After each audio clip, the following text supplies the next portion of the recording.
ગુજરાતમાં કેટલાક ઠેકાણે કમોસમી વરસાદ વરસ્યો હતો અને એના કારણે ઉનાળુ પાકને બાગાયત પાકને ખૂબ મોટું નુકસાન થયું હતું। ખેડૂતોએ માંગ કરી હતી કે સર્વે કરવામાં આવે, એમને રાહત આપવામાં આવે અને આ મામલે હવે સર્વેના આદેશ આપી પણ દેવામાં આવ્યા છે। સહયોગી ધવલ માકડિયા વધુ વિગત આપશે। જી કૃષ્ણા, જે પ્રમાણે કમોસમી વરસાદ થયો હતો તેને લઈને ઉનાળુ પાકને ખૂબ મોટું નુકસાન થયું છે। રાજ્યના અનેક જિલ્લાઓમાં ખેડૂતોને રાતા પાણી રોવાનો વારો આવ્યો છે। ત્યારબાદ ગુજરાત સરકારના કૃષિ વિભાગ દ્વારા સર્વેના આદેશ પણ આપવામાં આવ્યા છે। પ્રાથમિક સર્વે 2 દિવસની અંદર કૃષિ વિભાગ દ્વારા કરવામાં આવશે। ત્યારબાદ સપ્તાહના અંતમાં સર્વેના અનુસંધાને નિર્ણય લઈ અને જિલ્લા વાઇઝ જ્યાં જ્યાં વધારે પડતું નુકસાન થયું છે તેનો કેવી રીતે રિપોર્ટ મેળવવો તેને લઈને આદેશ કરવામાં આવશે।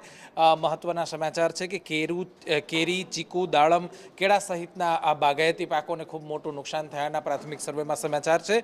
તો વળી જે ઉનાળુ તલ, મગ સહિતના અમુક પાકોને પણ નુકસાન થયાના સમાચાર મળ્યા છે।